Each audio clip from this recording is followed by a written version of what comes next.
والده وولده والناس أجمعين।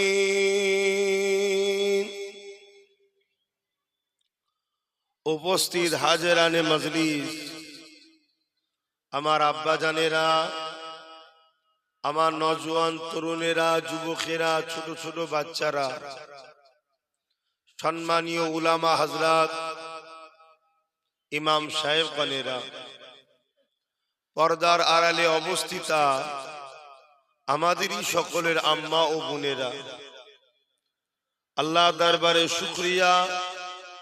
প্রতি বছরের না এবছরও বাঁকুড়া জেলা পুলিশল গ্রামে কি পাড়া,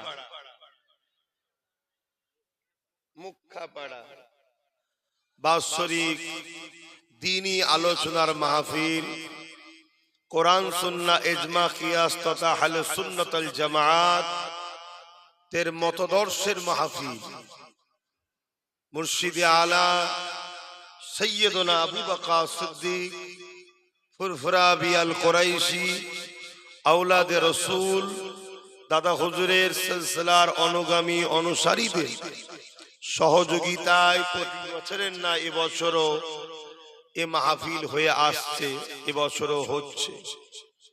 আল্লাহ আমাদের এই মাহফিলকে কবুল করে নেন, বলুন আল্লাহুম্মা আমিন। একেবারে সকাল 10টায় কাজ কাম ছেড়ে দিয়ে আপনারা এসে বসেছেন আল্লাহ রসুলকে খুশি করার জন্য, দিনের কিছু কথা শোনার জন্য। আল্লাহ আপনাদের রুজিতে গায়বী ভাবে সাহায্য করে দেন, বলুন আল্লাহুম্মা আমিন। ভাইয়েরা আমার, এ দুনিয়া আমাদের জন্য চিরস্থায়ী নয়। আজ আছি, কাল নাই, চলে যেতে হবে। যাবার আগে এই দুনিয়া থেকে আমাদেরকে আখিরাতের কল্যাণের জন্য প্রস্তুত নিয়ে যেতে হবে। যে কোনো জিনিসের আগে প্রস্তুত নিতে হয়। একটা ঘর আপনি তৈরি করছেন একটু আরামে থাকবেন বলে, ওই ঘরটা তৈরি করতে কত প্রস্তুত নিতে হয়। কমপ্লিট হয়ে যাওয়ার পর আপনি সেখানে গিয়ে একটু আরামের নিঃশ্বাস ফেলে ঘুমাতে পারেন, নিশ্চিন্তায় থাকে। তো কবর এবং আখিরাত কি করে আমাদের কামিয়াবি হবে এ নিয়েও কিন্তু আমাদের ভাবা দরকার, এ নিয়েও আমাদেরকে সময় দিতে হবে।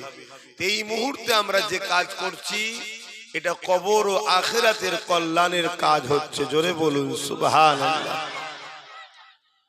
আল্লাহ রাসূল সাহাবা হুজুরদের বললেন, বাবা সাহাবারা, দুনিয়ার বুকে যখন জান্নাতের বাগান দেখবে তোমরা কি একটু বসবে? সাহাবা হুজুররা বললেন, ইয়া রাসূলুল্লাহ, হাবিবাল্লাহ, দুনিয়ায় আবার জান্নাতের বাগান কোথায় হয়? আল্লাহ নবী বললেন, ক্বালা হালাকাজ যিকর, যেখানে আল্লাহর কথা হয় ওই জায়গাটা হলো দুনিয়ায়। ওই মুহূর্তের জন্য জান্নাতের একটা বাগান আল্লাহ করে দেয়, জোরে বলুন সুবহানাল্লাহ। আরো জোরে বলা যাবে না সুবহানাল্লাহ? নারী দিবে। এই মুহূর্তে আল্লাহ আমাদেরকে জান্নাতে বসতে দিয়েছে না দেয়নি? আমরা সৌভাগ্যবান, তাই বলি আলহামদুলিল্লাহ। সাহাবা হুজুররা জিজ্ঞেস করলেন, ইয়া রাসূলুল্লাহ, হাবিবাল্লাহ, ওই জান্নাতের বাগানে গিয়ে বসলে লাভ কি হবে? আল্লাহ নবী বললেন, আমার আল্লাহ তাদের উপরে রাজি খুশি হয়ে যাবে, জোরে বলুন সুবহানাল্লাহ। এই মুহূর্তে আল্লাহ আমাদের উপরে রাজি খুশি আছেন, বলুন ইনশাআল্লাহ। আল্লাহ জান্নাতের বাগানে যারা যে বসে, বসার দরুন আল্লাহ তাদের ছোট ছোট গুনাহগুলো এমনি মাফ করে দেন, জোরে বলুন সুবহানাল্লাহ। রোজ তো ইনকাম করতে হবে রে বাবা, রোজ তো খাটাখাটনি করতে হবে কি? কিন্তু আজ যখন গ্রামে জান্নাতের একটা বাগান হয়েছে, ঘন্টা দেড়েক দুয়েকের জন্য তো দিতে হবে। এজন্য আপনারা ছুটে ছুটে এসেছেন। আল্লাহ আপনাদের নসিবকে বড় করেন, আপনাদের বাচ্চাদের উচ্চ শিক্ষায় শিক্ষিত করেন, এদেরকে যেন আল্লাহ দুনিয়া ও আখিরাতের কামিয়াবি দান করে, বলুন আল্লাহুম্মা আমিন। তবে মনে রাখবেন, এই দুনিয়া জুড়ে আমাদেরকে মিটাবার একটা ষড়যন্ত্র চলছে। কেন তোমরা হাতে মোবাইল বসে আছো? এই দুনিয়া জুড়ে আমাদেরকে মিটাবার কিন্তু একটা ষড়যন্ত্র চলছে। চলছে না চলে? আমার সাথে একমত তো না আমি ভুল বুঝাচ্ছি? তবে আজকের যে ষড়যন্ত্র, এই ষড়যন্ত্রটা নতুন নয়, আগেও এরকম ষড়যন্ত্র হয়েছে, আগেও হয়েছে। আগে অনেক বড় বড় ষড়যন্ত্র হয়েছে। সমস্ত ষড়যন্ত্রকে আল্লাহ ভেস্তে দিয়ে যুগে যুগে আল্লাহ আমাদের হিফাজত ও বিজয় দিয়েছে। জোরে বলুন সুবহানাল্লাহ। আমাদের মাথাগুলোকে কেটে কেটে অনেকে বাড়ি তৈরি করেছে, ইট হিসাবে ব্যবহার করেছে। আমাদের রক্তেতে দাজলা নদীর পানি লাল করে দিয়েছে, এত মেরেছে আমাদেরকে। তথাপিও কিন্তু বিজয় শেষে আমাদেরই হয়। জালিমরা দেখছে। আর একটা কথা বলে নি, ইসলাম কখনো কোন ধর্মের বিরুদ্ধে লড়াই করেনি, মনে থাকবে। ইসলাম কখনো কোন ধর্মের বিরুদ্ধে সমালোচনা করার ইজাজত, কারো দেব দেবীলেও ছোট বড় কথা বলার ইজাজত দেয়নি। কিন্তু ইসলাম কখনো জালিমদের ঘরে মাফও করেনি। আমাদের লড়াই কোন ধর্মের বিরুদ্ধে নয়, আমাদের লড়াই যারা মানবতার বিরোধী, যারা মানবতার বিরোধী, যারা ইনসাফের বিরুদ্ধে, যারা ন্যায়ের বিরুদ্ধে, যারা নারীদের বিরুদ্ধে, যারা মনুষ্যত্বের বিরুদ্ধে। যেমন আজ স্টিম ফাইল নাকি একটা চলছে না, এই সকল পশু যুগে যুগে ছিল, আজে আছে। এই সকল জালিম অত্যাচারী মানবরূপী পশুদের বিরুদ্ধে ইসলাম সর্বসময় লড়াই করেছে, আমাদেরকে করা ফরজ করে দিয়েছে। জোরে বলুন সুবহানাল্লাহ। মনে রাখবেন, ইসলাম কখনো কোন ধর্মের মানুষকে ঘৃণা করা শিখায়নি। আপনার চোখের সামনে একটা অমুসলিম ক্ষুধার্ত, আপনি যদি খাবার থাকা অবস্থায় তাকে না দেন, কিয়ামতের দিন আল্লাহর কাছে জবাব দিতে হবে আপনাকে। আপনার চোখের সামনে একটা অমুসলিম বিপদে আছে, আপনি যদি তাকে সাহারা না দেন, পাশ কাটিয়ে যদি চলে যান, বিপদ মুক্ত করার চেষ্টা না করে, কিয়ামতের দিনে মুসলমান আপনাকে জবাব দিতে হবে আল্লাহর কাছে। ইসলাম প্রেম শিখিয়েছে, ভালোবাসা শিখিয়েছে, কিন্তু অপর দিকে আবার কেউ জুলুম করছে, জালিম, সন্ত্রাস, খুনি, চরিত্রহীন, মানবরূপী দারিন্দা, তাদেরকে কিন্তু ইসলাম মাফ করে দেয়। কিছু বুঝাতে পারলাম? মানুষ সে যে ধর্মেরই হোক, অসহায় দুঃখী গরিব তার সাথ ইসলাম দিয়েছে। আর জালিম যারা, তাদের বিরুদ্ধে ইসলাম লড়াই করেছে। এই জালিমরা বারবার ইসলামকে মিটাতে চেয়েছে, কিন্তু পারেনি। তারা রিসার্চ করে দেখছে যে কি ব্যাপার, এদের কোনো পদ নাই, পজিশন নাই, দুর্বল, কমজোর, সংখ্যা কম, অর্থ কম, তারপরও এদের সঙ্গে কখনো আমরা বিজয় লাভ করতে পারি না। কারণ কি? তারা রিসার্চ করে দেখছে এদের হৃদয়ে, অন্তরে একটা পাওয়ার আছে, ওই পাওয়ারটার মোকাবেলা পৃথিবীর কোন শক্তি করতে পারবে না। জোরে বলুন সুবহানাল্লাহ। ওই পাওয়ারটার নাম হলো মুহাম্মদ রাসূলের প্রেম ও আদব, যাকে বলা হয় ঈমান। জোরে বলুন সুবহানাল্লাহ। তাই দুনিয়া জুড়ে চক্রান্ত চলছে, আমাদের অন্তর থেকে নবীর প্রেম ও আদবকে বার করো, ঈমানকে বার করো। এই চক্রান্ত দুই ভাবে হচ্ছে। একভাবে কিছু মুসলিমদের মধ্যে থেকে লুবি বক্তা উলামাদের ঘরে ইসলামের দুশমনরা অর্থ দিয়ে আমার নবীর প্রেম আদব আমাদের থেকে বার করার চেষ্টা করছে। এক। দ্বিতীয়, যারা প্রকাশ্য দুশমন আমাদের, তারা আমাদের সঙ্গে বন্ধু পাতিয়ে, আমাদের দরদি সেজে, তারা আমাদেরকে এমন কিছু কিছু কাজ করাচ্ছে, এমন কিছু কিছু স্লোগান দিওয়াচ্ছে, যে স্লোগান, যে কাজের মধ্যে আমাদের শিরকে যুক্ত হচ্ছি বা কাবীরা গুনাহ করে ফেলছি, তার জন্য আমরা দুর্বল হয়ে যাচ্ছি। এই জায়গায় আমি আপনাদের পীরের আওলাদ হিসাবে, নবীর গোলাম হিসাবে, নবীর উম্মত উম্মতি দাদা পীরের মুরিদ মুরিদনিদের মুমিন মুসলমানদের বলবো, নবীকে বেশি বেশি করে মহব্বত করুন আর দুশ্মন চিনার চেষ্টা করুন। বন্ধু পাশে থাকলেই যে বন্ধু হতা নয়, তাকে দেখতে হবে সে আমাকে কোন দিকে নিয়ে যাচ্ছে। কেননা দুনিয়া জানে যতক্ষণ না আমাকে আপনাকে আল্লাহ ও রাসূলের থেকে দূরে সরানো যাবে, ততক্ষণ পর্যন্ত আমাকে আপনাকে এই দুনিয়ার কেউ স্বীকার করতে পারবে না। এ নওজওয়ানেরা, আমার আব্বা জানেরা, মায়েরা, বোনেরা, যুবকেরা, মন দিয়ে শোনে, এই দুনিয়া আপনাকে হাজারো লোভ লালসা দিয়ে, দুনিয়া আপনাকে হাজারো ফন্দি তৈরি করে আল্লাহ ও রাসূল থেকে দূরে নিয়ে যাওয়ার চেষ্টা করবে। কেউ একেবারে আপনার ঈমানকে লুটে লিবার প্ল্যান করবে, কেউ আপনাকে দুনিয়া জমিনে যে কাজ করলে আল্লাহ ও রাসূল নারাজ হবে ওই হারাম কাজের সঙ্গে আপনাকে লিপ্ত করাবার চেষ্টা করবে। কেউ কেউ আবার আপনাকে হালাল খাদ্য দেখতে লাগবে, কিন্তু এই খাদ্যের মধ্যে হারাম অর্থ লেগে রয়েছে। এইভাবে আপনার দরদি সেজে আপনাকে হারাম খাদ্য খাইয়ে আপনাকে ঈমানের দিক দিয়ে দুর্বল বা বেঈমান করার প্ল্যান করবে।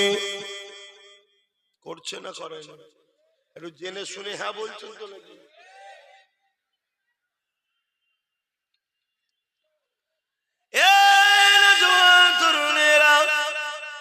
তাই আমি আপনাদেরকে বলবো, নফসকে কন্ট্রোল করুন। এই রমজান মাস আসছে, এই মাসের জন্য আল্লাহ দিয়েছে তাকওয়া পরহেজগারি হওয়ার জন্য, তাকওয়া করার জন্য, যাতে করে আমার আপনার হৃদয়ের মধ্যে আল্লাহ পাকের ভয় আসে। আল্লাহ, এটা তাকওয়া। আপনি রোজা রেখেছেন কি রাখেন না পৃথিবীর কেউ জানে? এটা আল্লাহর সঙ্গে ডাইরেক্ট কানেকশন। কিন্তু যে রাখছে, কেন রাখছে? আল্লাহর ভয়, আল্লাহর হুকুম, আল্লাহর ভালোবাসায়। এই খিদেকে যে দমন করতে পারবে সে নফসে আম্মারাকে দমন করলো। এজন্য রমজান মাস আল্লাহ দিয়েছে আমাদেরকে তাকওয়া পরহেজগারি হওয়ার জন্য। এত কথা বলতে কারা?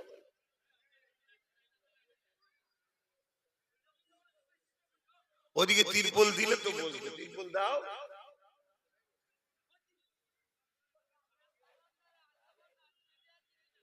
তিরপল আছে ওখানে? তিরপল দাও না। আর কথা তো ওইখানে বললে আমি শুনতে পাচ্ছি না, এখানে শুনতে পাচ্ছি। এখানে কি কথা বলছি?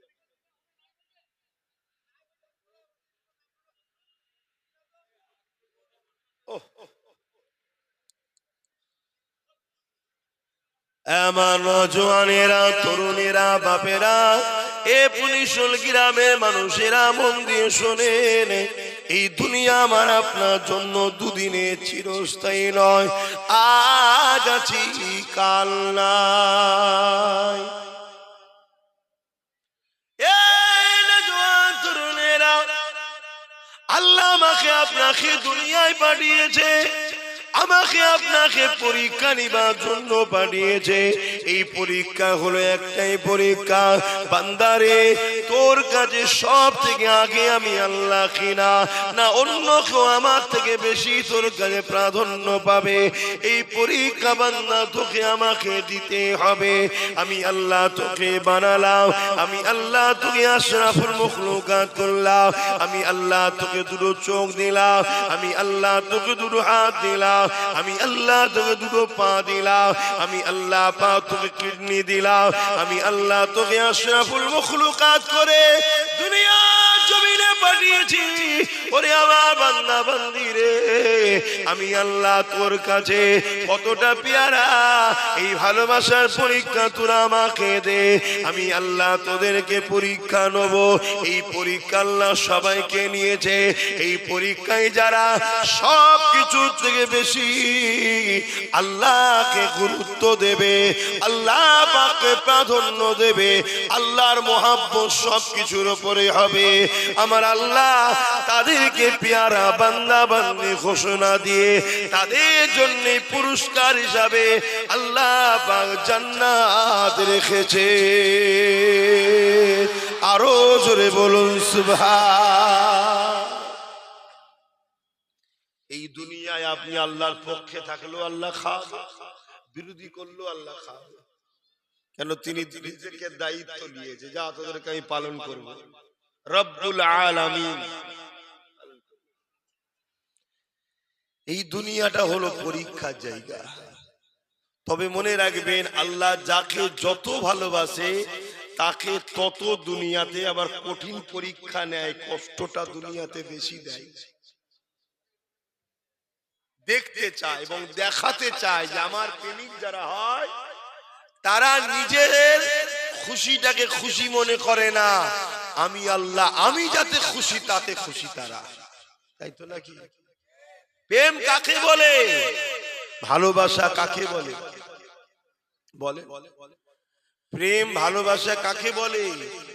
শান্তির নাম। প্রকৃত ভালোবাসা, প্রেমের অর্থ হলো আমি যাকে ভালোবাসি, যাকে প্রেম করি, তার জন্য নিজেকে জ্বলিয়ে পুড়িয়ে একেবারে নিঃশেষ করে দেওয়া, শেষ করে দেওয়া তার জন্য, এটাই হলো প্রকৃত প্রেম। জোরে বলুন সুবহানাল্লাহ। আমরা আল্লাহকে ভালোবাসি তো নাকি? নবীকে ভালোবাসি তো নাকি? এই ভালোবাসাটা কেমন হবে তাহলে? ভালোবাসা কাকে বলে? আমার হাসিটা হাসি নয়, তার হাসিটা হাসি। আমার পছন্দটা পছন্দ নয়, আমার ভালো যাকে বাসি তার পছন্দটা পছন্দ। আমার ইচ্ছাটা ইচ্ছা নয়, যাকে ভালোবাসি তার ইচ্ছাটা ইচ্ছা। একেই বলা হয় প্রেম। বুঝাতে পারছি? আল্লাহ পরীক্ষা নেবে যে তোরা আমাকে ভালোবাসিস বলিস, দেখ আমার ভালোবাসার মানুষ কারা, তোরা কারা।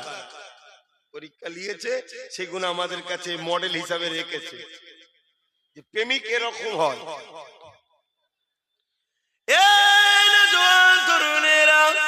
ওই প্রেমিকদের মধ্যে থেকে একজনের নাম আপনাদের কাছে বলি, যিনি আমার আপনার সকলের আব্বা জান হয়, হযরতে নবী ইব্রাহিম আলাইহিস সালাম।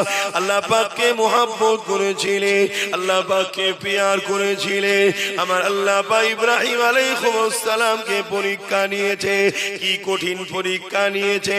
ইব্রাহিম নবীকে আল্লাহ পাক 90 বছর পার হয়ে যাবার পর একটা সন্তান দিলেন। সন্তান তো সন্তান, আকাশের চাঁদে দাগ আছে, ইসমাইল নবী চেহারায় দাগ নেই, পুরো শরীর থেকে নূর জ্যোতি চমকাচ্ছে। কেননা প্রতিটা নবীদের রিশতা হলো আল্লাহ পাকের জান্নাতের সঙ্গে, আর জান্নাত তৈরি নূর থেকে। এজন্য প্রতিটা নবী আলাইহিস সালামের চেহারা